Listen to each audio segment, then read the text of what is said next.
All right, let's do it. You're watching Philadelphia Eagles Now by Chat Sports. I'm Chase Sr. No matter where you are or how you're tuned in, we appreciate you for making today's Eagles Now a part of your day. It is time for my final Eagles mock draft, going through all of my picks if I was in the shoes of Eagles general manager Howie Roseman for all 7 rounds of the draft. I kind of feel like Bruce Buffer, the UFC ringside announcer. It's time for my final Eagles mock draft. All of the mocks that we've done, all of the scouting profiles, all of the research that we've done in the lead up to the draft leads us to this moment. And speaking of the draft, please make sure you support the show, subscribe to the channel for year-round and daily coverage of the Birds, but also join our draft coverage. You've seen what we've been able to do. The resume speaks for itself, and now we'll be live every single day, every single round, every single selection. Can't wait to see you. We'll be live about 90 minutes before the start of the draft. The draft gets underway, by the way, 8 o'clock Eastern time, Thursday night. Let's set the table, set the foundation by taking a look at all of the Eagles draft picks here in the 2024 draft. First on the clock, round 1, pick 22 overall. Round 2, 50th overall from New Orleans. Round 2, 53, a couple of selections early. So I love how the Eagles here just have 3 picks inside the top 53 to really fortify this roster, address some needs, but also you can get some really high-level prospects in that range inside the top 60. No third-round pick for Howie Roseman and company. Back on the clock, round 4, pick 120 from Pittsburgh through Los Angeles. That was from the Kenny Pickett trade. Couple of round 5 selections here from Tampa Bay, 2 compensatory picks, and then the Eagles' last selection, round 6, pick 210. So as of right now, 8 selections total for Philadelphia. With how aggressive Howie Roseman is, that number could certainly change. And I'm changing it right now. Let's get it going. I think the Philadelphia Eagles trade up. There's been a lot of conversations about the Eagles maybe trading to number 12 in a deal with the Denver Broncos because the Broncos trying to compile draft assets. Maybe they think they can get Bo Nix at number 22 overall with the Eagles' first-round pick. They also do not have a second rounder. I think it's a little bit too much, though, to go from 22 all the way to 12. That's a sizable jump. So I'm going to do something a little bit more manageable here. Howie Roseman, Eagles general manager. John Schneider, Seahawks general manager. Very close. They've done a couple of deals in the past. And I think Philadelphia goes more realistically from 22 to 16. In exchange, the Seahawks go back to 22 overall, the Eagles' original pick, and Philadelphia gives them the second of their 2 second-round picks at 50 and 53. We'll give them 53. I think that's a fair trade right there because the Seahawks don't move back that far. Eagles don't have to give up too much, and then Seattle still gets a top 60 pick. And there's been a lot of chatter about Philadelphia moving up, making calls to draft a cornerback. Unfortunately, I think Quinion Mitchell out of Toledo is going to be off the board, so I'm going with the Alabama cornerback, Terrion Arnold, with the 16th overall pick. And the reasoning behind this and my thoughts here, again, I think Mitchell's going to be off the board. I think he's going to be a top 15 selection. I think Philadelphia might just barely miss out on the number 1 corner on my board. I do think Arnold is a close 2. I also really like Kool-Aid McKinstry. They might be a 2A, 2B. The Alabama teammates, both really, really good.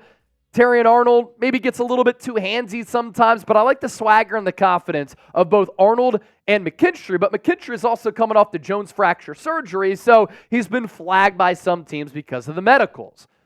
Other things in play here for Philadelphia. You can't rule out offensive tackle. If Troy Fuatano is on the board out of Washington, I think the Eagles might go that route. If they feel as though they have to move up for an Amarius Mims, that's something to keep an eye out for too. But Howie Roseman always likes to fortify the trenches, so offensive tackle would not surprise me. There's some buzz out there that Philadelphia might trade up for a wide receiver. Can you imagine an Xavier Worthy next to Devontae Smith and A.J. Brown? You get that vertical runner out of the slot who could take the top off of the defense, 4.21 40-yard dash with some punt return experience as well. And then edge rusher. Laiatu Latu out of UCLA took a top 30 visit to Philadelphia in the pre-draft process. I think that's a player who the Eagles might like. Chop Robinson might be a little bit of a reach, but edge rusher in general, right in Howie Roseman's wheelhouse. When I scout Arnold, good size, 5'11", 189, ran a 4.5 40-yard dash, so the top-end speed is just okay. The pedigree and the resume is certainly there. Freshman All-American in 2022, first-team All-American this past year in 2023. I like the feet, the pedal ability, always important for a cornerback. The route recognition and anticipatory skills are certainly real. He can read the eyes of the quarterback, the wide receiver, jump those routes for some pass breakups and interceptions. Good vertical speed and deceleration when wide receivers are slowing down, going in and out of their breaks. I think Arnold does a good job of being able to maintain his footing, composure, and his positioning on those wideouts. He could play special teams, 301 special team snaps the last 2 years. Really like the competitiveness. If the Eagles want to try him in the slot from the jump because he's a young player, I know that they brought back Avonte Maddox, but Terrion Arnold has so much more potential and size as compared to him. Or if you want to put him on the outside opposite of Darius Slay, you can do that. The point here being, Slay is 33, James Bradbury is 31. Cornerback position outside of Slay was pretty bad last year. You need to get better at that position for the 2024 campaign and beyond. Eagles do that with Terrion Arnold. One massive need is corner. We check that box with Terrion Arnold. Another need for the Philadelphia Eagles, linebacker spot. We traded away the 53rd overall pick, still locked and loaded with the 50th overall selection, and we are going with Edgerrin Cooper, the linebacker out of Texas A&M, and Howie Roseman finally drafts a linebacker early. Usually he doesn't invest in linebackers. He did so this offseason with Devin White, Oren Burks. You still have Nakobe Dean on the roster. He's a little bit small. He's been banged up. I don't think that you can pass up on the potential of Cooper here. And you fulfill two massive needs on this defense from the jump, but also for the foreseeable future. Edgerrin Cooper is such a fascinating player for so many reasons. 6'2", 230, 4.51 40-yard dash. Sometimes, honestly, I believe that his playing speed is even faster than what that 40-yard dash time is. 34-inch arms, an 80.25-inch wingspan. This guy's like a pterodactyl with those long arms. Great closing speed. He can really, really run and fly. Eagles fans, you love defense. You love linebackers. We've had a great history of watching great defensive players for this organization. Cooper can be another one of them. Rangy, covers good ground. 30.5 TFLs over the last 3 years. He broke out in 2023 for the Aggies with the career-high 8 sacks. He hadn't had sack production before that, so I think Vic Fangio looks at that as a player that he still thinks he can maximize, who's just scratching the surface for what he can become. Some concerns here, late to recover. Sometimes he overcommits. He could be a special teamer to start, a 3-down backer later, but that's fine for the aforementioned names that I threw out there, because you still have Devin White, Oren Burks, as well as Nakobe Dean. What a great depth piece this could be as a rookie here in 2024. I can't wait for the 2024 NFL Draft. And judging by the views that we've gotten on our draft content, you can't either. Show me that you're pumped up for the draft by hitting that thumbs up icon and liking the video. And again, can't wait to hang out with all of you Thursday, Friday, Saturday for our 2024 NFL Draft coverage. I also can't wait to go to a game soon. And when I do that, I'm definitely going to use the Game Time app. It's the only ticketing app that gives you complete peace of mind with your purchase. You can see the view from your seat before you buy, so you know exactly what to expect when you arrive. All-in prices show your total up front, so you know you're getting a great deal without hidden fees. You can buy tickets in seconds with just 2 taps. Look, I'm a busy man. It's NFL draft season, right? I don't have a lot of time. When I'm not at work, I'm usually working out, watching the Philadelphia Phillies, NBA playoffs, covering the 76ers. I'm a busy dude, right? I don't want to have to pull up a ticketing app and they hit me with 10 different steps and it takes me 20 minutes to buy a ticket. I don't have to worry about that with the Game Time app. I love this app for that reason, but also you can see the view from your seat and get the vantage point and the price point for where you'll be sitting for a game. You want to go to Citizens Bank Park to watch a Philadelphia Phillies game? I'm definitely going to do that when I travel back to Philly. Tickets still available. Also, Knicks, Sixers. Great series right now. Sixers down 2-0 after getting robbed by the refs. But I think the whistle's going to favor Philadelphia Thursday night at the Wells Fargo Center in South Philadelphia. Tickets available for that Subway Series and Turnpike Series between these two rivals. The best part about this is $20 off if you use the code CHATSPORTS. Best seats, lowest price guaranteed. Prices drop as the event gets closer. You don't just have to go to a sporting event, by the way.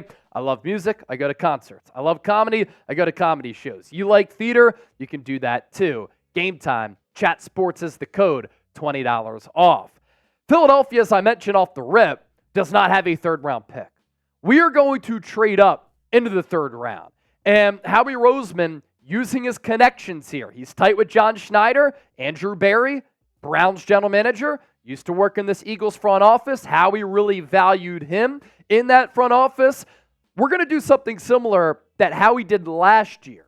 They traded into the third round, day 3, to get Keely Ringo and traded away their third-round pick this year. Same strategy holds. We're going to trade into the third round, 85th pick, and then we're going to give the Browns a 2025 third-round selection.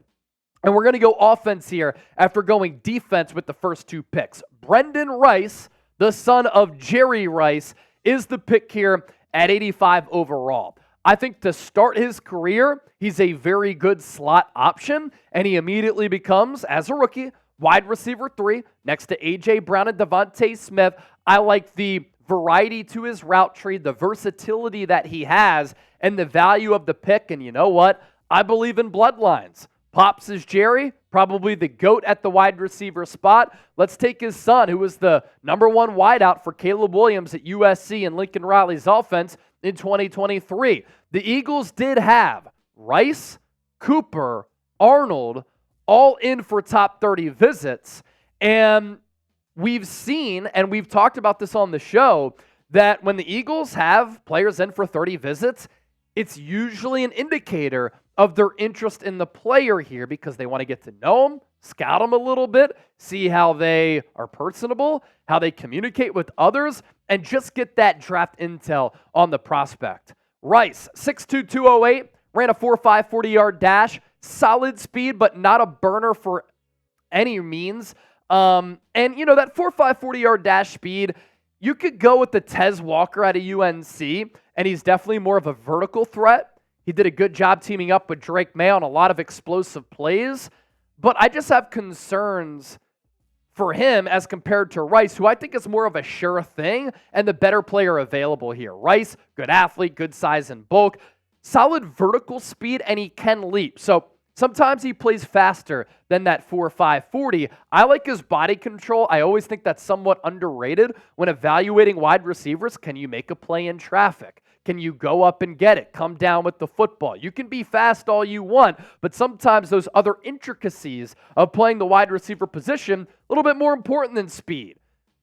Rice, kick return experience, 25.2 yards per return last year, one of 8 wide receivers at the college level to have 12 touchdowns. His separation quickness just okay, slots in well to start as a slot, and the Eagles need a slot wide receiver. His numbers in the 2023 campaign, 45 grabs, 791 yards, 17.5 yards per catch. So an explosive player for Caleb Williams and Lincoln Riley. Those 12 touchdowns, just terrific production there. What I also like, you can trust him. I'm sure his pops helped him out with the concentration, how to be a pro, and just that consummate professional. 2 drops last year.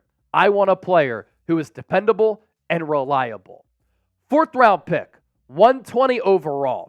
We're going to stick with the offense, and we're going to stick with another USC player, and we're going to go with the local prospect here in Marshawn Lloyd, the running back out of USC. He actually grew up as an Eagles fan in Delaware. He went to DeMatha Catholic in Wilmington. There was a clip that went viral right around the time of the NFL Scouting Combine of his girlfriend and her family watching him at the Combine in Indy, knowing that he had to clock around a 4.4. He clocked a 4.4. The family went nuts, and the dad had just the best Philadelphia accent. Go check out that clip if you want to. When I scout Lloyd, he's 5'8", so a little bit shorter, but he's a stacked athlete at 220 pounds. I like the strength and the build here. He's not a 3-down back. You don't need a 3-down back. And I do think that you need a backup running back behind Saquon Barkley, who pretty much signed, by the way, a 2-year deal, $26 million in guaranteed money. Kenneth Gainwell is going to be a free agent in the 2025 offseason. Lloyd has a little bit more ability than Kenneth Gainwell. Ran a 4.46 40. He has burst. The start-to-stop cuts is not blink of an eye fast like LaShawn McCoy, but it'll make you go ooh and ah for sure. Has this initial acceleration and patience. Again, the qualities that I look for in some of these prospects, it's not all of the measurables here. Are you patient, where you're willing to let that hole open up and then attack that hole? And the initial acceleration sometimes is better than the long speed of running, let's say, a 4.3 40-yard dash. He has promise as a pass catcher. He didn't do that a lot at USC, but we know that's something that the Eagles do like to emphasize with their running backs. That's why they brought in Saquon Barkley to be an overall weapon, not just a running back within Kellen Moore's offense. Lloyd's numbers in 2023, great production. 7.1 yards per carry, 9 total touchdowns on 116 carries, 820 yards. In 2022, South Carolina transfer, 111 carries, 573 yards, 5.2 yards per carry, 11 total touchdowns. And then the year before that, seldom used, but the last 2 years has really started to find his stride.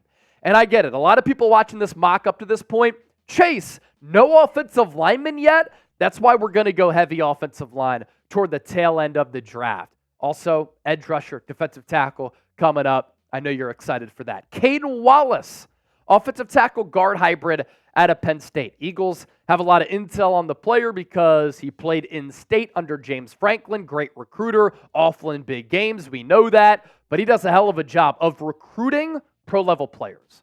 Day 3 prospect, I think Caedan Wallace could slip into day 2. His stock is starting to increase a little bit. Looks the part at 6'4", 314, but that's also solid size where he could play guard. He can create push in the run game.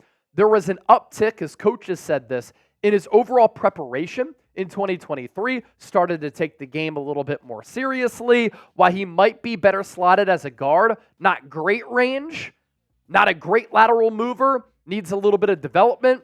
Jeff Stoutland, that's a dream come true. 3 picks to round things out. We go defensive tackle depth with McKinnley Jackson, who probably is not an every down defensive tackle, but you don't need that. You have Jalen Carter, you have Milton Williams, you have Jordan Davis, you lost Fletcher Cox to retirement, and McKinnley Jackson has a lot of potential, huge upper body, allowing him to win a lot of battles, very quick first step. The steps after that, a little bit slow, but I like that initial burst. Mohamed Kamara, edge rusher out of Colorado State. He's probably filled out his frame, but he plays with this ferociousness that I like. Really good sack production the last couple of years. And then Dylan McMahon. Jason Kelce was a late-round center out of Cincinnati. He was a little bit smaller, but very fast. Dylan McMahon, sub 300 pounds, but close to a 5-second 40-yard dash. You need some offensive line depth, and you address that here with Dylan McMahon and Caedan Wallace. So that right there, ladies and gentlemen, my final mock draft. And now it is time to see which picks come to fruition, what Howie Roseman actually does. I think he either trades up, trades back, what he does in the first round, cornerback, wide receiver, offensive tackle. That is my prediction. Grade my mock A, B, C, D, or F, and we'll see you on Thursday night.